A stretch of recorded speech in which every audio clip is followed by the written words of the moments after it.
Well, thank you very much. I'm very grateful to Professor Wolf and to the American Public Philosophy Institute, Cliff, I'm going to slip by you here, for inviting me here today. It's a pleasure to be back at the University of Dallas. It's been several years since I've been here, but it's an institution for which I have enormous respect, and it's always an honor to be invited back. Professor Wolf has asked me, as he said, to talk about the state of contemporary social conservatism, and of course to do that I have to take us back to the 2nd and 3rd centuries. Now, some of you have read an article that I suggested to Professor Wolf as reading for today, my article from the December issue of First Things magazine called Gnostic Liberalism. I'm not going to hold anybody responsible for having read it, but I'm curious about how many have. So some have, and how many just have not? That's fine. I'm not trying to out you. Enough that I think I should begin by rehearsing some of the article at the expense of eating up a bit of our time, and I know that we want to save at least a substantial portion of time for discussion. But this does take us back to the 2nd and 3rd centuries. It was not clear what Christianity was going to stand for, what Orthodox Christianity would be, what would count as Orthodox Christianity. And among the competing viewpoints, vantage points, worldviews, and especially among the competing anthropologies, and by anthropology I'm here referring to philosophical anthropology, not cultural anthropology or physical anthropology, not the kind of thing that sociologists who study primitive culture study, but rather just our understanding of the human person. That's what I mean by anthropology.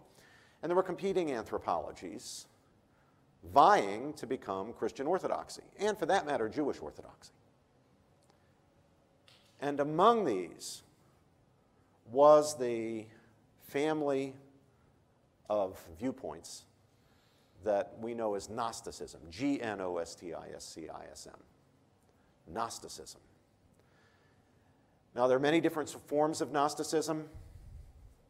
Some clashed, even violently, with each other. We can't say it's any one thing, but there is one thing that all the various forms of Gnosticism had in common. And that was the thing that was fundamental to Gnosticism's challenge to what did, winning the day, become Orthodox Christianity. And that one thing is the view that we human beings are non-bodily persons who inhabit and use non-personal bodies. What does that mean? Non-bodily persons, that is to say, immaterial substances, minds, psyches, spirits, souls, who inhabit, who dwell in material bodies. But on that understanding, the body is not part of the personal reality of the human being. It is rather an extrinsic instrument of the true human, or the true personal part of the human being, the true person, now considered as a mind, a psyche, a spirit, a soul, inhabiting a body. The view that is sometimes summed up as a ghost in a machine. The Gnostics believed we were ghosts in machines. Now, what were the implications of that for conduct? What were the ethical implications of that anthropological view? Well, as Professor Wolf pointed out in a little discussion we had just a few minutes ago, it isn't in principle necessary, say as a logical matter or even as a psychological matter, that that anthropology takes you in the direction of thinking the body is awful and we should have as little to do with it as possible, we being the true us, being the mind, the psyche, the spirit.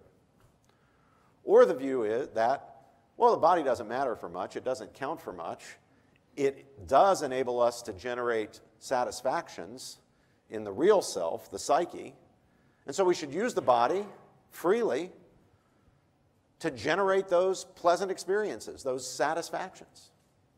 And so Gnosticism could be and was sometimes highly ascetical, and other times, not to put too fine a point on it, debauched.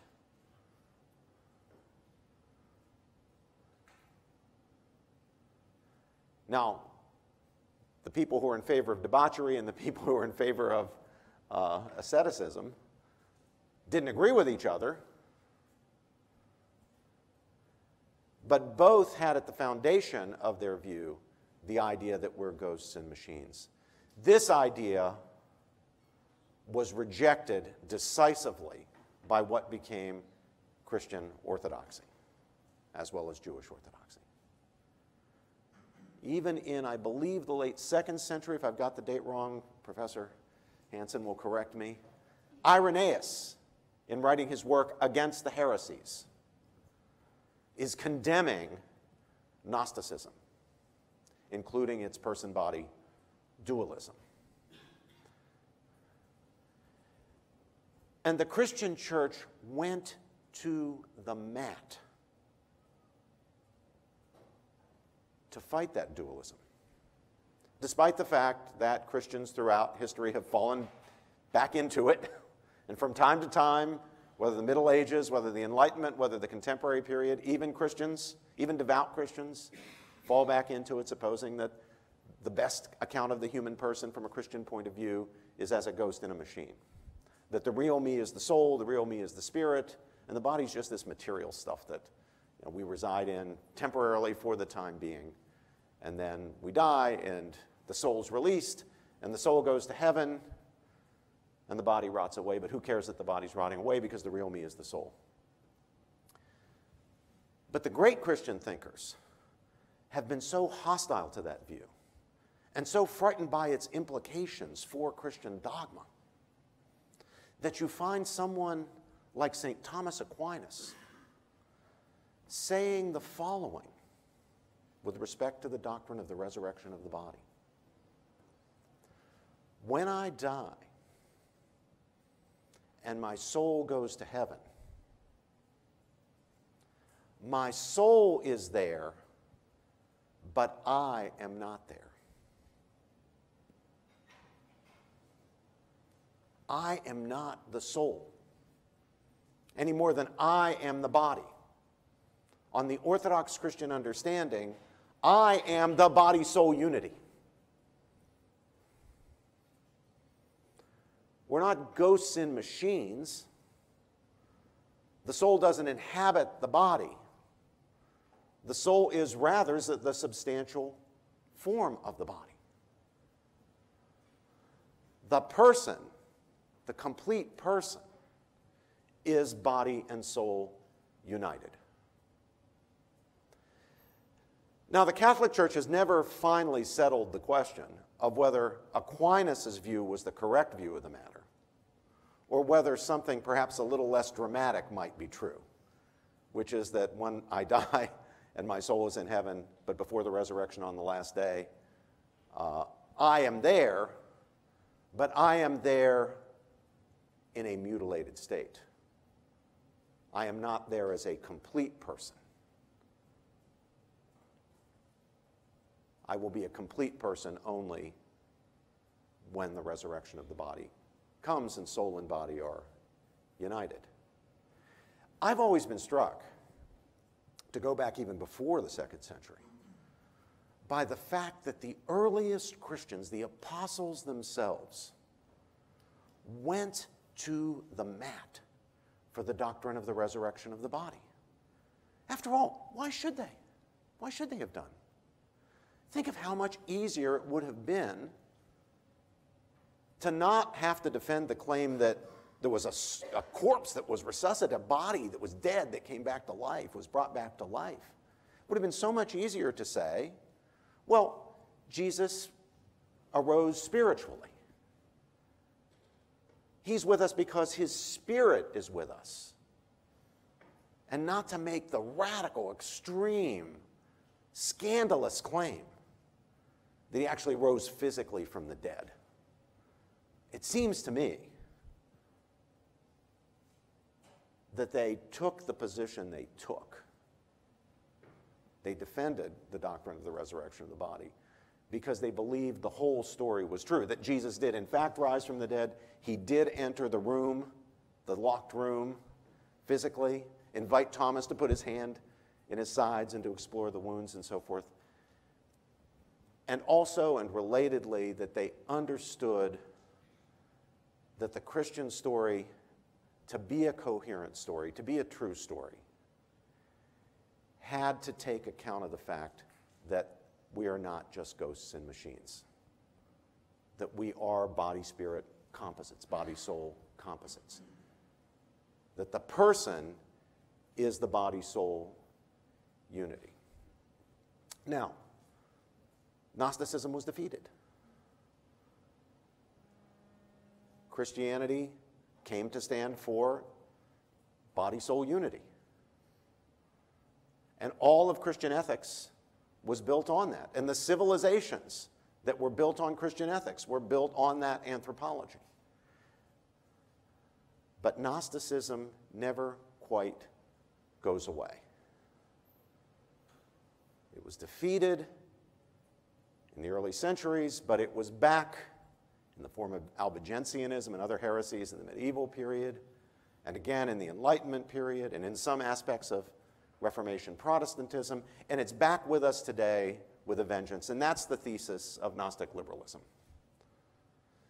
That if you look at the dominant view of ethics that's held today, especially in the elite sector of the culture, and most especially in the intellectual sector of the culture, what you find is an ethical view that's underwritten and to some extent driven by that same old Gnostic dualistic anthropology, that we are ghosts and machines, that we are non-bodily persons who inhabit and use non-personal bodies.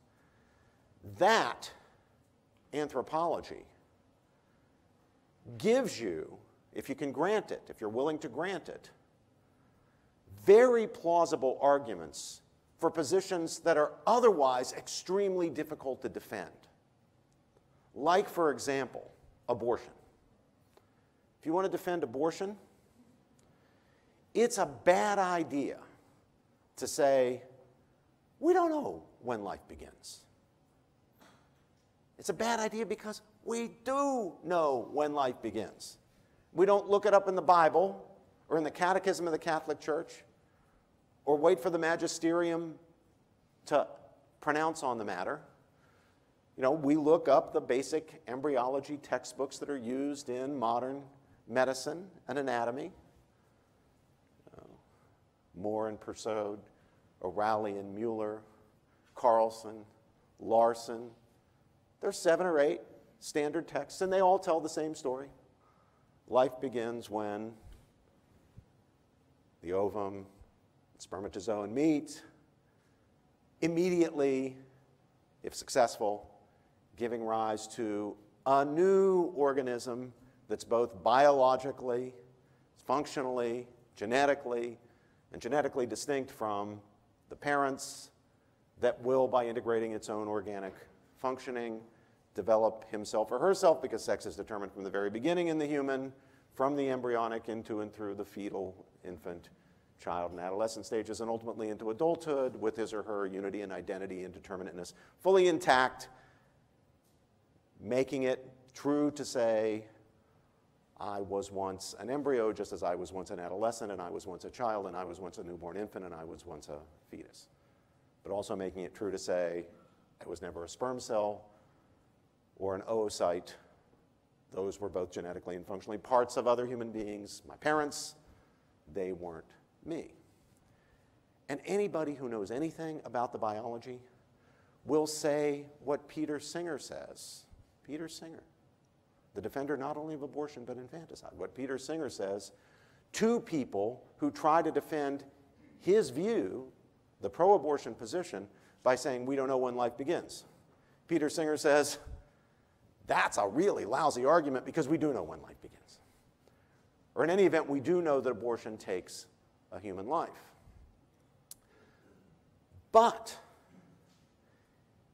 if you are willing to grant the dualistic premises, then you can distinguish, as sophisticated defenders of abortion, like Singer, distinguish between a human being and a person.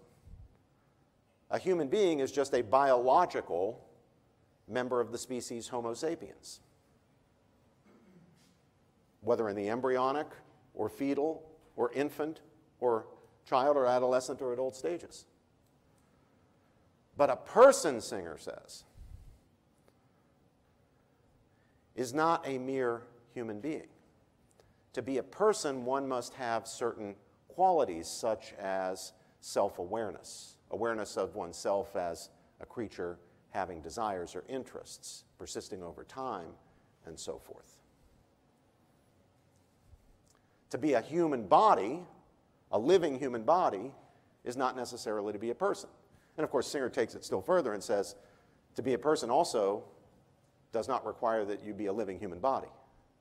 If you have the requisite qualities of, say, self-awareness or awareness of one's own interests and desires over time, doesn't matter whether you might be a dolphin and be a person, or a certain kind of ape or chimpanzee and be a person. Or take the issue of sexuality in marriage. If you grant dualistic premises, then the union of two persons, say in marriage, the union of two persons is a union of two psyches. It's a union of two centers of awareness, feeling, emotion, consciousness, desire. It has nothing necessarily to do with the biological part of the human being, because that's subpersonal. That's not you.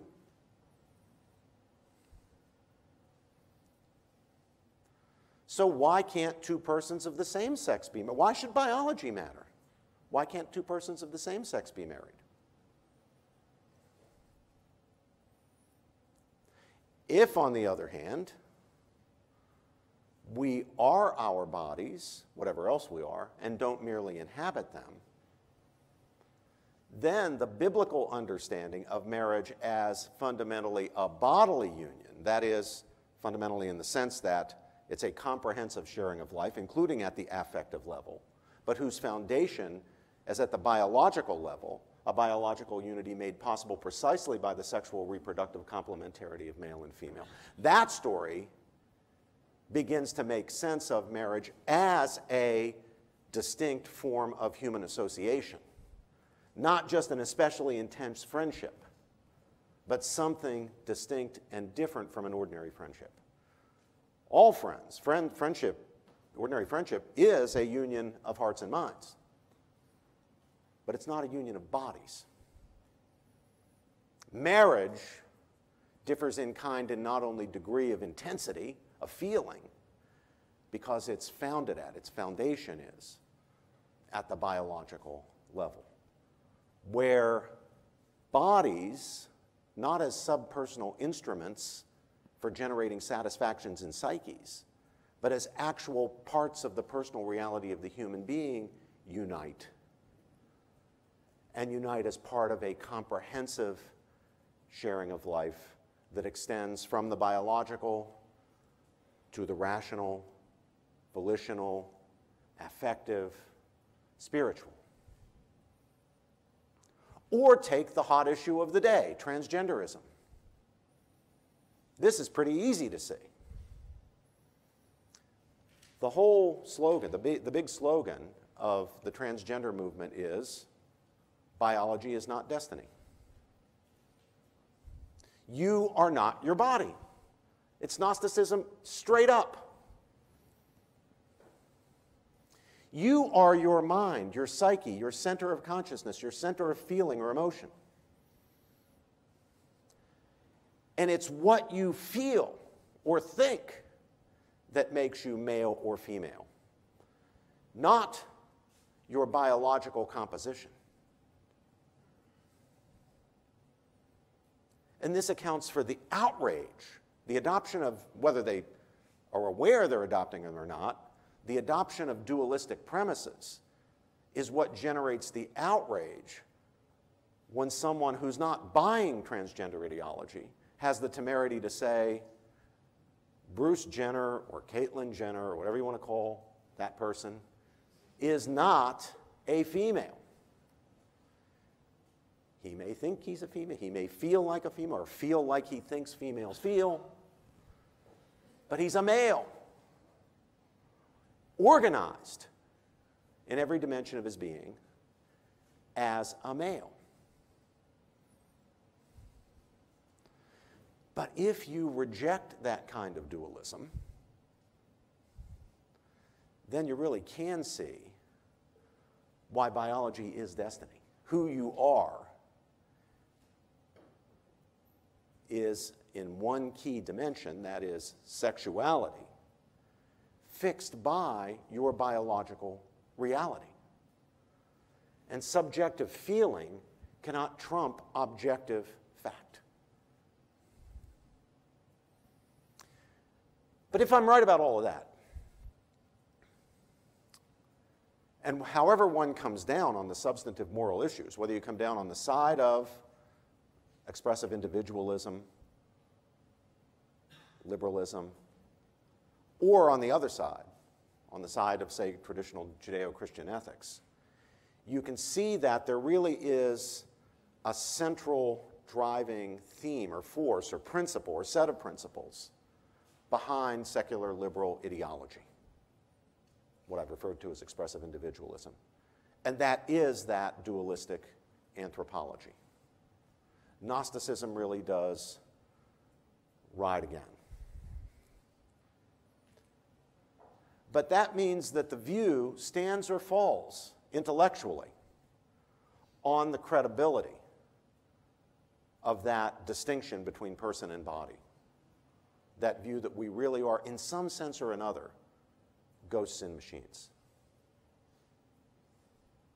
And in the article, I conclude by giving you a whole bunch of reasons that I think we ought to reject, just on philosophical grounds. I lay aside questions of Christian doctrine or orthodoxy. Just on philosophical grounds, we ought to reject that separation of person and body.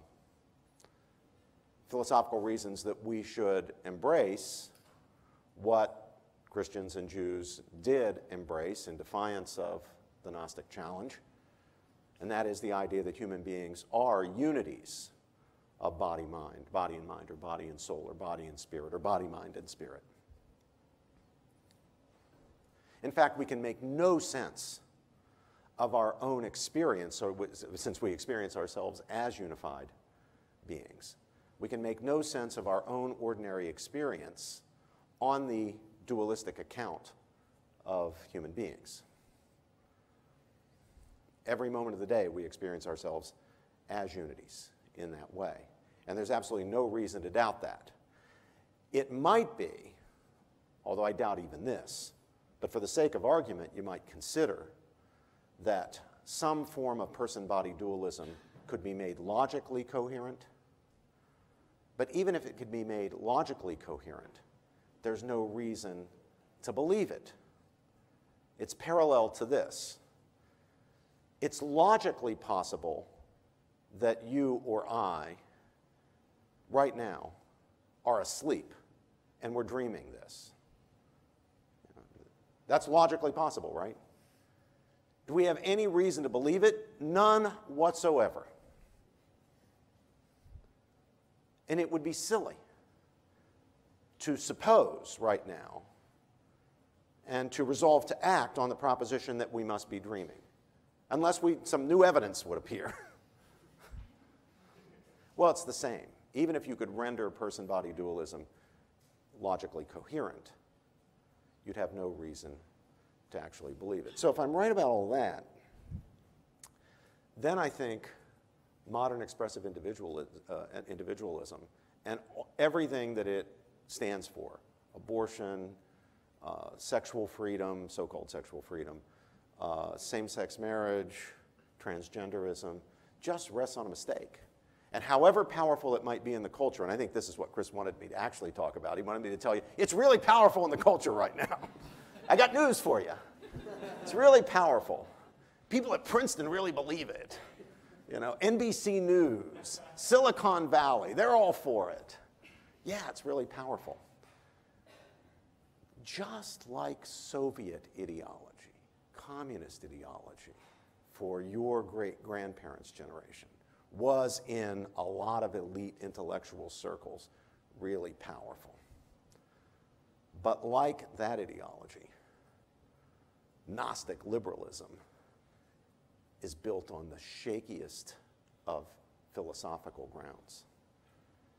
And I think the challenge for those of us who reject it, who see the serious problems with it, is to, as the old Marxists used to say, heighten the contradictions, expose the rotten foundations of the view, keep the pressure on, insist on making those who would defend it and enforce it, as we increasingly see, even today, Washington State. The Supreme Court in Washington State hands down a ruling saying Barronelle Stutzman, the grandmother who owns the florist shop, who in conscience could not arrange the flowers for a same-sex wedding, well, you know, she's now, the court has said she has no legal right to refuse service.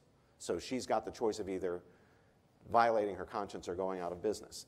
Force the people who want to use that kind of coercion against traditional believers or believers in traditional morality to defend what underlies their ethical views.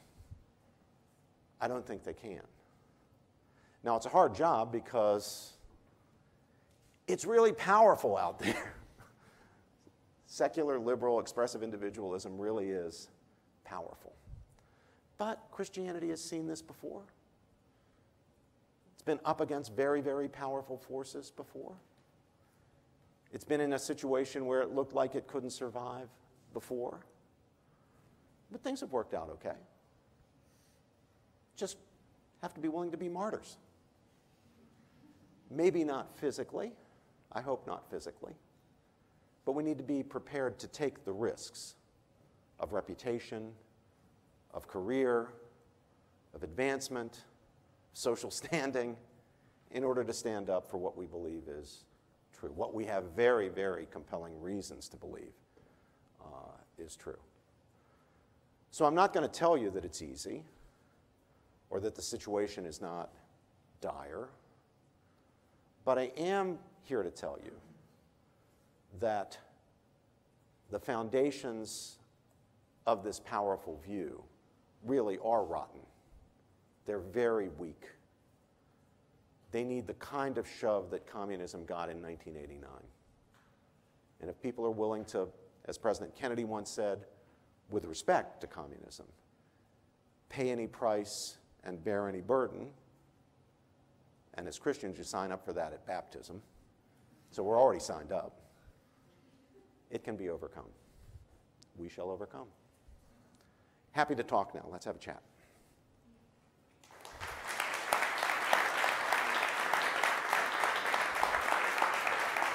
Okay, thank you. Thank you. Yes, ma'am. Loudly. I'm used to being shouted at. Please shout at me, yeah. Do you think that the widespread acceptance, perfect, of this neo-Gnosticism today can be partially attributed to our use of technologies, particularly those like the internet, in which we're communicating and have this kind of online presence with other people and online communities without actually being bodily present with other people? That's really, I hadn't thought about, I don't have an answer for it because I haven't thought about it, but it's a really wonderful question. Now, what we do know is that this movement was far advanced before the internet was even imagined. But even telegrams, telephones. But it might, well, telegrams, yeah. Letters, no, I don't think so. I don't think so. I don't think so. But given where we were, ideologically or philosophically, where the culture was when the internet was invented and social media were invented. And I love I mean, I'm not a critic of it. I think we should use it. I think we use it very effectively. But yeah, I mean, I can see at least the possibility that distancing ourselves from each other physically could reinforce a kind of Gnostic understanding of persons. I think that's a very interesting and good point. Yeah, because you can even have a digital presence today that is completely different from your bodily presence. That's right, and of course what's his name, Kurzweil and the other transhumanists, their dream is to get rid of the body altogether. Yeah. You download the whole mental apparatus into a computer, and you're at nirvana. That's heaven. You know, that's it. This is their eschatology. That's you know, you're freed from this thing, the body. Because after all, the body's a problem. It's dirty, smelly. It's a problem. It always has been. People have always noticed that. So what's it good for? Well, it's good for generating satisfactions in the psyche, like orgasms, right? That's why the liberals think that's great. But what if you could have the orgasms without all the other stuff? You could have the psychic experiences without the other stuff. That really is, on the expressive individualist view, nirvana. So, you know, I knew it would happen. I knew it. It would, in the end, fall to Christianity, which has so often through history been condemned for its being against the body and against sexuality. It's going to fall to Christianity to be the last defender of the body and sexuality. That you ought to have sex. You ought to wait till you're married, but you ought to have sex, not just, you know, share psyches over the orgasms over the internet. And am I allowed to say stuff like that at Dallas? Yeah, it's okay. Okay. And you ought to have babies. You know, you ought to have the babies. You know, not use mechanical devices and surrogates and artificial wombs and things like that because the body's good. And the bodily links of human beings are good. By the way, ask your liberal friends. Or if you're a liberal, ask yourself.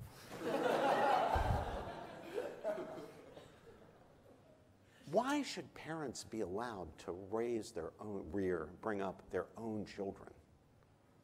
First of all, why should they be allowed to have children unless they pass appropriate tests?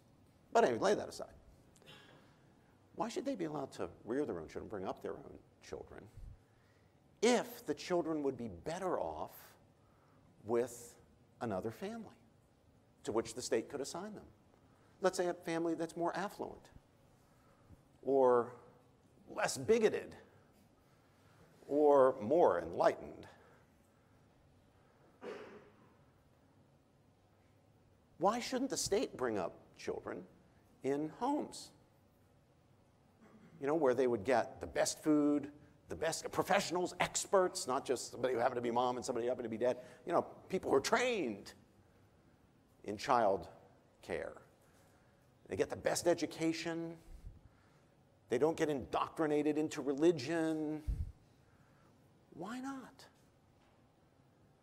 As my wonderful graduate student, Melissa Moskella, who's now a professor of philosophy at Catholic University, but is about to take a tenure-track position, I'm glad to say, at Columbia University, as she has shown in her wonderful book, just out from Cambridge University Press, you can't answer that question. Why children should be brought up, where possible, by, where it's not an adoption situation, parents have died or been disabled or something. Why should the state permit parents to bring up their own children? Why should we think that the state is supposed to assist parents? It's not that parents just assist the state in bringing up children. You can't answer that question without noting the fundamental importance of the biological bond between parent and child. Now, that's not to denigrate adoption. Where it's necessary, adoption is a wonderful thing. But would we want adoption where it's not necessary? Would we want kids to be taken away from family A, which maybe is not such a good family, it's kind of a dysfunctional family, and given to family B, because after all, they've got it together and so forth? No. Even my liberal friends don't want that. But why not? And as Melissa Moskella shows, that why not is going to lead you right away from the idea that biology doesn't matter. Right away from the idea that the real human being is a spiritual or psychic substance and not a unity of body and spirit. Biology really does matter. And I think defending that idea that biology really does matter because we are biological creatures. We don't just inhabit a biological shell or vehicle. We are biological creatures. It's the defense of that that's the critical thing in the culture war that we're in right now. At the intellectual level, now this battle's got to be fought at a lot of different levels, but at the fundamental intellectual level, that's the charge for those of us who are called to be in the fight at that level. Yes, sir. Yeah, yes, you. Yeah, black sweater, nice black computer. I was looking for the microphone. Oh, I was going to say the person inhabiting that body right there. That's. I wanted to ask you, which is a lot of the fracturing issues you talked about, a lot of time base themselves on postmodern. On what? Postmodern philosophy. Postmodern philosophy, yes, exactly. Which decries and reject the mind-body dualism.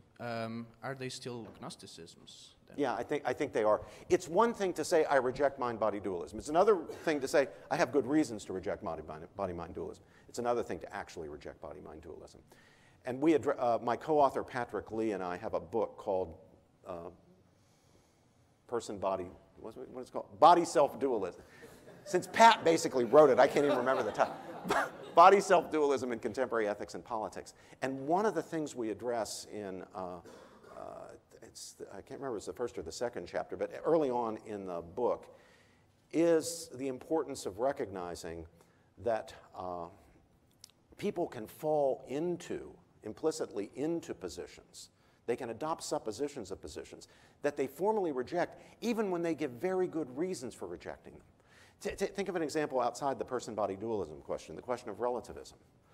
I have on a number of occasions run into authors who say that they reject relativism, who give a powerful argument against relativism, but whose substantive, constructive view embraces or adopts relativistic premises.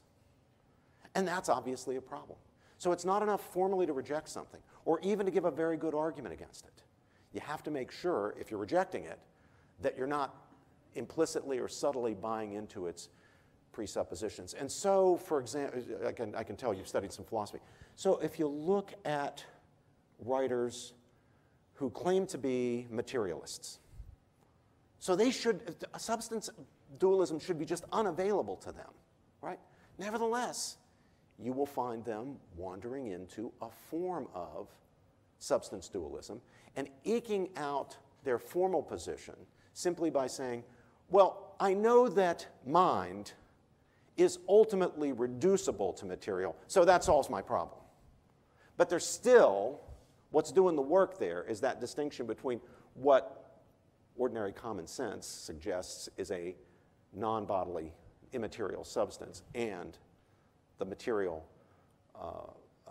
part of the self. Or, I'll give you another example, views like Derek Parfit's view, or those who say that a kind of neo-Humean view, that what the person is just a bundle of memories and experiences and so forth.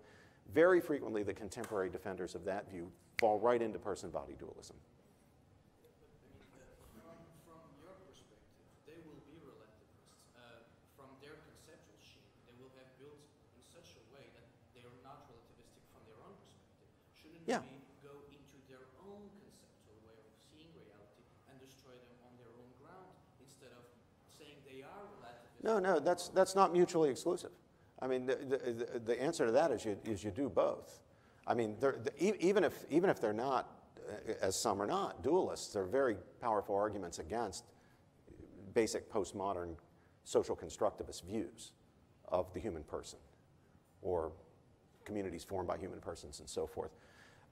So I think that it's very important to be able to do both. Yes?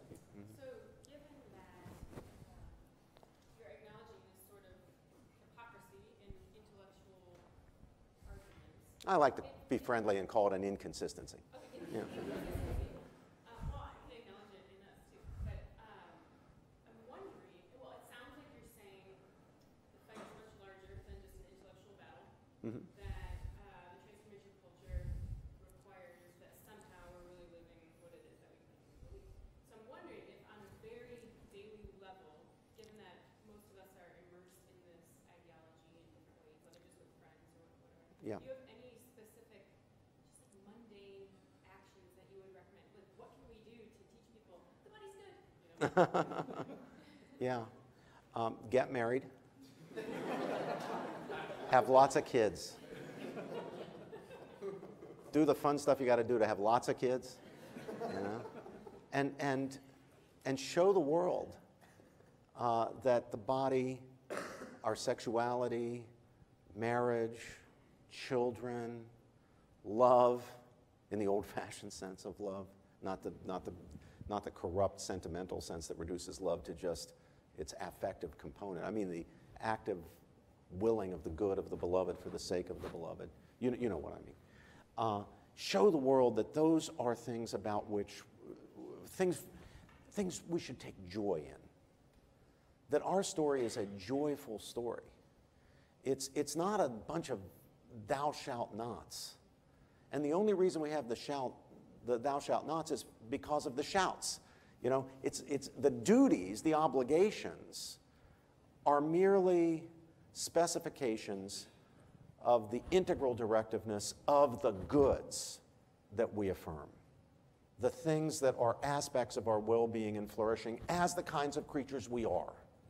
Creatures that are biological, yes, truly biological, but also rational, also relational, social creatures, also moral, creatures who can have a good character or a bad character, be more like Mother Teresa or more like Hitler, you know. I think that's what we have to exemplify in our lives, even when we're not making intellectual arguments. And by the way, I don't want to relieve anybody who's got a Bachelor of Arts degree from the responsibility to make the intellectual arguments. And that means you have to know how to make the intellectual arguments. And if someone's not teaching you, God created Google and the library, and you know, my books are available, and Professor Wolf's books are available. There's no one who can be excused from doing a fight there. Now, if you can do other stuff, that's great too, like model. We all need to be doing that, even if we're not, even if we're priests or sisters, and we're not going to be married, or we're just not, we don't have a vocation to marry. Still, you know, there are ways that we lead our lives that model these virtues that are only intelligible in light of that anthropology that I've been defending. And then if people can do stuff, like my friend Lardell Loud is here, if you can do stuff in the artistic realm, with either visual art or fiction or music. Professor Wolf, in that conversation we were having before the session today, made the point that much of what got us into the predicament that we're in today, philosophically, culturally, was not people making arguments for expressive individualism or its anthropological or metaphysical or ethical presuppositions, but rather movies and art and music and literature and that sort of stuff. Well, yeah. And so the argument's got to be advanced via those media as well. Lardell, was your hand up? Did you want to say something? Yeah. Mm-hmm. I have to refrain from giving you a couple of amens. I'll take an amen or two, brother.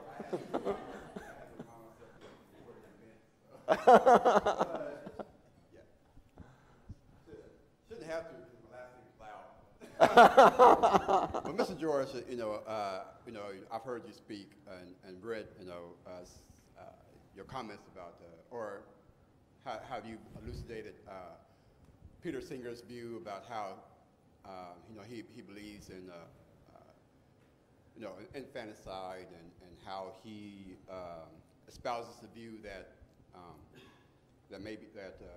that the child, the infant should be killed or should be allowed to kill because it doesn't have rational, reasoning and self-awareness. Yep. So I'm wondering, has he ever, or has anybody else who held his position ever have ever dealt with the argument of whether or not he's comfortable with maybe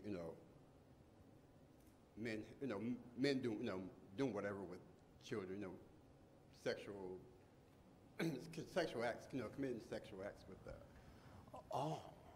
that's, now, I see where you're going with Yeah. this. And I have to say the answer is, why didn't I think of that? yeah. Professor Singer is a very honest, he and I once had a little conflict about the question of honesty, but my considered judgment is that he's honest.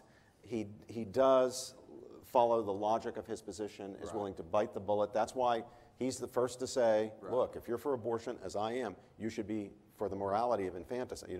We can argue about what the legal status of infanticide is. What is it? Well, also, does he have to say about maybe a person who undergoes anesthesia? Do they hold rights not to be violated by, say, their surgeon or a dentist?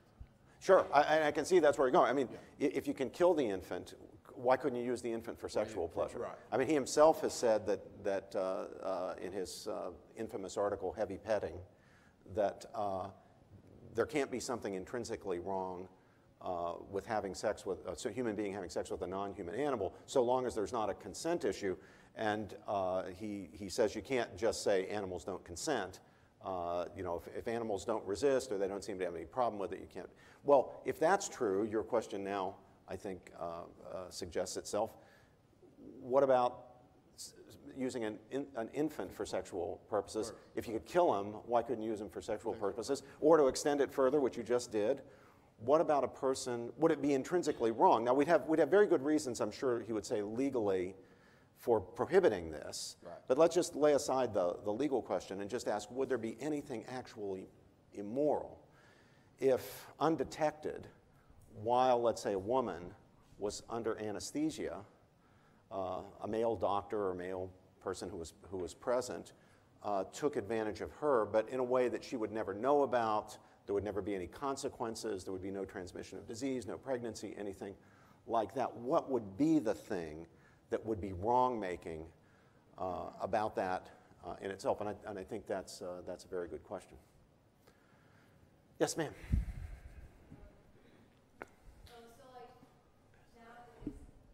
There's been a great resurgence in this Gnostic and relativistic culture, and I was wondering what you think is the cause of that, and why do so many young people today find this idealism attractive? Oh, okay. Now, young people have an entirely undeserved reputation for being rebels and nonconformists. Why anybody would believe that, I don't have any idea, because young people throughout history and down to this day basically believe what they're told to believe.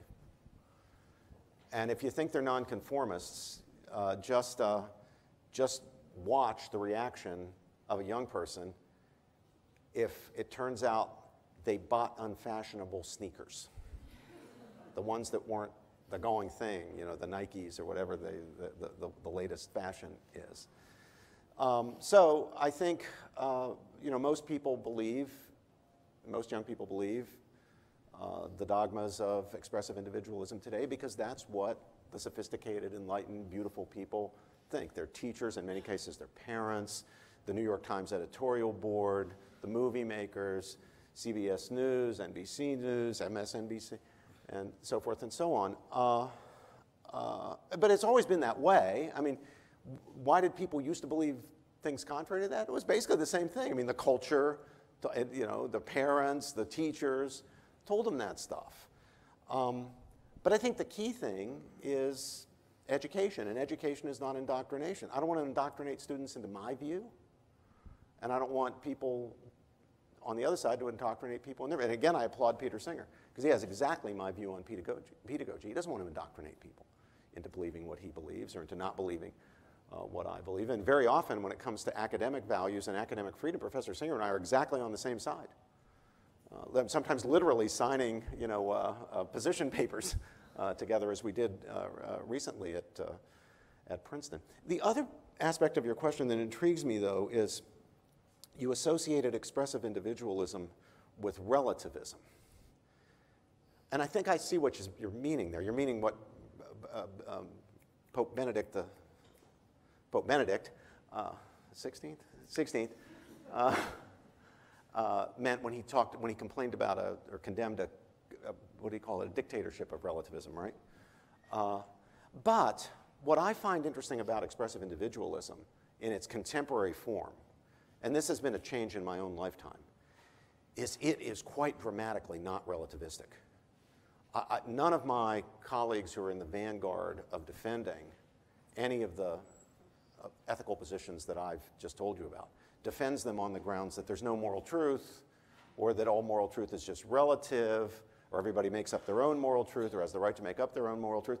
They defend these things because a woman has a right to abortion. That's the objective moral truth of the matter. It's not relative. It doesn't depend on whether you live in China or Vietnam or France or Ecuador.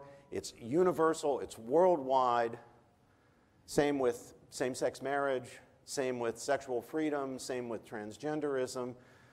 I wish they were relativists. But they're not. And not only they're not relativists, liberals used to say, you know, we shouldn't enforce morals. They want to enforce them now. Ask Baron L. Stutzman or Chief Cochran from the fire chief in Atlanta, who lost his job because he wrote a book defending his biblical views, including his biblical view about homosexuality. No, we're no longer in a situation where one side is defending relativism and the other side is defending absolutism or objectivism. I think there's a fiercer moral absolutism now on the expressive individualist side than on the traditional Judeo-Christian side. I sometimes, only half-jokingly, refer to the notorious relativism of the Judeo-Christian tradition, or the natural law tradition. And that's because natural law thinkers like myself believe that most of our decisions that we make, you know, in the course of our lives, most of the time, on most days of the week, are not decisions that are choices between right and wrong, where there's a uniquely correct answer on one side or the other. They're decisions among reasonable, morally permissible, perfectly legitimate, but incompatible options. And you can't make them simply by identifying a moral norm by which to make them. Now, if you adopt like a utilitarian position, it's much harder to make that kind of room for rationally underdetermined options. You know, except in the rarest of cases where you have a utility tie, there should be a uniquely correct, you might not get it right, it might be very difficult to get it right, but there should be a uniquely correct answer to the question. Yes, ma'am. So I know Pope John Paul II particularly talked about this in like his theology of the body. Would you say that he particularly saw this coming, this Gnostic liberalism in America? Well, he saw it in the West, and it hit Europe before it hit us. And it's why in Europe you have the demographic collapse. They're in advance of us on this kind of stuff. Yeah, I think he did, and I think, you know, his rootedness, his intellectual rootedness in the Christian tradition, and his knowledge of the history of the church's confrontation with Gnosticism at various points in history, going all the way back to the 2nd and 3rd century, but also in the medieval period and later, enabled him to kind of see it out there. He knew what he was looking at. You know, for most Christians, including most Christian philosophers, I think, who don't know much about that history, they see this thing coming at them, but they're not sure what it sure looks new, and they're not quite sure what it is, and taking the measure of it's very difficult. If you've seen it before, taking the measure of it's not so difficult. I wanted to go back to something Lardale said, though, just to add one more point, just about the rhetoric, in the old-fashioned sense of the term rhetoric, that is trying to communicate truth, not trying to manipulate. People use the term rhetoric today to mean manipulating people into believing things, whether it's true or not. But on the rhetoric, I think it's very important to show people where the logic of their position takes them. I think most people today still, even in elite circles, are not going to want to go where Professor Singer is perfectly willing to go, to infanticide, for example, or perhaps to those other things that we were talking about. Same thing with something, look at the same-sex marriage debate. If marriage is not a comprehensive sharing of life founded on biological unity made possible by sexual reproductive complementarity, if it's rather a union of persons considered as psyches, that is, an affective union, then yes, two persons of the same sex can certainly marry. But by the same token, so could 3 or 4 or 5 persons. Not polygamy, where you have Henry married to Sally in one marriage, Henry married to Jill in another marriage, Henry married to Henrietta in another marriage, but rather 3 or 4 or 5, like the Bryns, the famous throuple in Massachusetts, who are married together as a unit. Most people still don't want to go there, but the logic of the same-sex marriage position takes you there as night follows day. I have an article on this that you can look up for free. In the American Interest, it's called, the journal's called The American Interest. The article is called Is Polygamy Next? And it tells the story of the Bryn throuple, the 3 ladies who are in a 3-person marriage.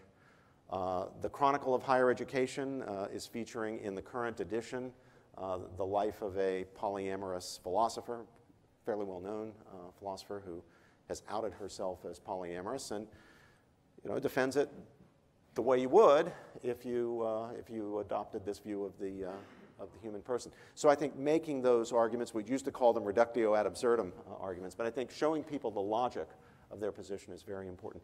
Yeah. So what you've said, I think, makes a lot of sense to... Take the microphone there, or else shout at me. Yeah. So what you said in your talk, I feel like makes a lot of sense to conservative Christians, but in terms of kind of engaging with and influencing a larger secular society, I feel like this would be, having this kind of a talk would be ineffective, if not maybe worse, because, I mean, try telling an everyday liberal that they're, neo-Gnostics and they have a false conception of body-soul unity, and I feel like they would either laugh at you or get very confused, or call you a religious nut. I can tell you from experience. I tell you exactly what they do. Yeah. They give you tenure. They install you in one of the university's most prestigious chairs. They let you found your own academic program, and then they confer a bunch of prizes and awards on you. That's what happens. I tell you, I can legislate this. I know. Are those everyday liberals, though? Because I do feel like, an everyday liberal will hear this talk and feel like you have no idea where they're actually coming from, because nobody thinks of themselves as neo-Gnostics and as, they're not thinking specifically about body-soul unity. Right, and you're breaking news to them, I agree. So I was wondering if you had any thoughts about that, that's all. Oh, well, I mean, you have to take people where they are. I agree with that. But I think showing people the presuppositions and entailments of their position is a very powerful rhetorical advice. And again, by rhetoric, I don't mean a way of manipulating them into believing something you want to believe. When you say rhetoric, they know. Aristotle's excellent, excellent, good. Wonderful to be here, as I said. So I think that's right. I mean, so as foreign and alien as it might seem to them, I think you got to confront them with their presuppositions and with the entailments of their view. And I think you need to subject yourself as an interlocutor to the same treatment. So they will say things like, well, wait a minute. But if what you say is true about the nature of the human person and its implications for sexuality, that means that contraception can't be right. And when you say, well, yeah, it's not, they say, this is just too crazy to be believed. That's their version of infanticide. Just we think of infanticide as really, really bad. They would say, well, it can't be true if it leads to the proposition that contraception can't be right. So I think that you have to just hang in there, stand up, make the argument, and follow its logic. What I don't have is some rhetorical recipe for making the alternative to expressive individual palatable in any kind of swift manner to people who are formed in the tradition of what's now the tradition of expressive individualism. Remember what you're doing here. Because we human beings, all of us, not just expressive individualists, Christians, everybody, Orthodox Jews, everybody wraps their emotions around their convictions, which means we identify with them. Our convictions become identity forming. So you're asking a person to be somebody else. You're striking at identity forming convictions. And that's hard, and people will experience it as an assault. People always have. This isn't new with expressive individualism. There's some unique vice that expressive individualists have. I mean, the reason there's bigotry, in the literal sense of bigotry, does everybody know what the dictionary says? It means intolerance for somebody else's opinion. Expressive individuals didn't invent that. They're doing a great job with it, you know, but they didn't invent it. Christians throughout history have been pretty bigoted when it comes to not being tolerant of other people's opinions. So that's the other thing we have to model, I think, that anti-bigotry, you know, being willing to engage, listening to people on the other side, you know, where they make a good point, yielding a good point, literally being open-minded. That is not a vice. That's a virtue. You've had your hand up a long time. This has to be the last question, I'm afraid. Thank you for coming down, Professor. So my question is centered around a couple of recent points of debate. So liberals are very ardent, as you said earlier, pro-homosexuality, transgenderism, but many are also pro-Islam and often justify like pseudo-Wahhabi thought, such as like the actions of Saudi Arabia. I find it difficult to reconcile the two in a logical like explanation, because when I try to speak to one saying you support homosexuality, but this country you also support executes homosexuals, I don't know, how do you tackle that typically, considering you're in a very liberal institution, or how would you approach that? Well, there's a marriage of convenience if ever I saw one. Now, I say this as someone who is himself a defender of Islam. I'm not Muslim, I'm Catholic, but I defend Islam against what I think are very unfair criticisms, including the belief that Cardinal Burke and others have advanced that Muslims don't worship the same God as Christians. I think they do, the God of classical theism. What's that? Yeah, Abraham and Hagar, yeah. And I'm also a defender of the rights of Muslims. So I've been very critical of people who regard Islam as inherently violent, which I think it's not, or not necessarily, and so forth. I've criticized conservatives, my fellow conservatives, for driving Muslims into the arms of the left, for being afraid of Muslims in general when they shouldn't be, and making Muslims afraid of us, which is wrong. To my Muslim friends, and I'm in very close dialogue with some leading Muslim public intellectuals. You can go online and see my discussions with Sheikh Hamza Yusuf, who's the leading American Muslim public intellectual. To my Muslim friends, I say the left is offering you a really bad deal. You should not take it. They are offering you protection in return for your children. Your children will not be Muslims, or if they are, they will merely formally be Muslims. Or if they're more than formally Muslims, their children will not be.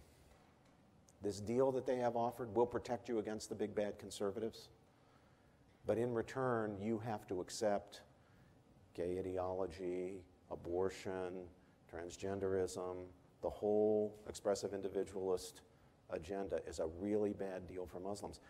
But look at it from the point of view of good, decent, honorable Muslims, the majority of American Muslims. From their point of view, they're terrified. They're terrified of people like me, which I hate. They're terrified of conservatives.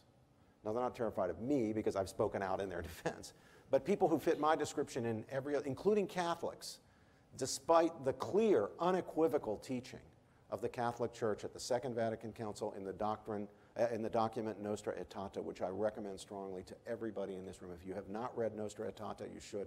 Not only should you know what it teaches about the Church's relation to Judaism and the Jewish people, which is very important and the real reason that the document is known, its teaching on the Muslims and on the other world religions is also very important and very powerful and very beautiful. Now, Conference on Nostra Aetate last year. oh, is that right? Okay, so good. So, man, Dallas is really on top of things. But on your particular question, I saw this firsthand. I was chair for, I served for 4 years and was chair for 2 terms on the U.S. Commission on International Religious Freedom, which is an independent government agency that advises the Congress and the President and State Department on matters of foreign and diplomatic policy that pertain to religious freedom in nations abroad. And I saw this firsthand. I mean, human rights activists who want to impose massive condom distribution schemes and same-sex marriage on Ugandans and Nigerians and people throughout the world will not raise their voices even above a whisper to criticize the Saudis, or in some cases the Iranian regime, despite its brutality toward, among many others, homosexuals. Now, why is that? Ideology, advancing a certain agenda. When I was serving as chairman, President Obama was in India when the king of Saudi Arabia died. He cut short his trip to India, which is, you know, an official state visit, a major thing to a major country. India is the second largest country in the world, and a democracy, and an ally. A president cutting short a visit, for any reason, is a big deal. But cutting short a visit to attend the funeral of a king in Saudi Arabia is a really, really big deal because the Saudi human rights record is so horrible. I and my colleagues wrote to the president in our official roles as advisors, pleading with the president, if he was going to go, when he met with the new king, to raise the religious freedom issue. There are hundreds of thousands of Filipino, almost all Catholic, guest workers in Saudi Arabia who cannot have a church on the entire Saudi peninsula, who formally are allowed to have religious ceremonies or have Bibles in their homes, but as a practical matter, the local police will come in and break up a mass or take away the Bible or harass them. We pleaded with the president, at least bring the issue up. You're going to be talking to the new king, you're going to be talking about geostrategic matters, you're going to be talking about oil and trade, at least bring up the religious freedom and human rights issue. He wouldn't do it. He didn't do it. It was disgraceful. Ideology. And on that cheerful note, we'll bring us to a conclusion. Thank you so much. Thank you.